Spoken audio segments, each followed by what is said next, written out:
বাংলাদেশের সাবেক প্রধানমন্ত্রী শেখ হাসিনাকে প্রত্যর্পণের বিষয়ে সাংবাদিকদের প্রশ্নের জবাবে ভারতের পররাষ্ট্রমন্ত্রী এস জয়শঙ্কর বলেছেন, তারা বাংলাদেশের বর্তমান সরকারের সঙ্গে কাজ করছেন। প্রত্যর্পণের বিষয়টি কূটনৈতিক চ্যানেলের মাধ্যমে করা হবে বলে জানান তিনি। ভারতীয় সংবাদ মাধ্যমের প্রতিবেদন অনুযায়ী স্থানীয় সময় গত মঙ্গলবার জার্মানির বার্লিনে এক যৌথ সংবাদ সম্মেলনে করা প্রশ্নের জবাবে এস জয়শঙ্কর এ কথা বলেন। জার্মানির পররাষ্ট্রমন্ত্রী আনালেনা বেয়ারবকের সঙ্গে বৈঠকের পর এই যৌথ সংবাদ সম্মেলন হয়।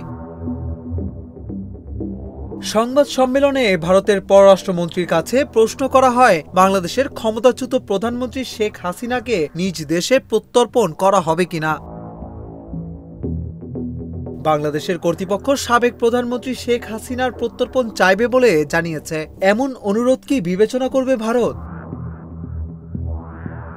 জবাবে জয়শঙ্কর বলেন, বাংলাদেশে সরকারের পরিবর্তন হয়েছে। আমরা বর্তমান সরকারের সঙ্গে কাজ করছি, আর এটি আমরা কূটনৈতিক চ্যানেলের মাধ্যমে করি, গণমাধ্যমে প্রকাশিত প্রতিবেদনের ভিত্তিতে নয়।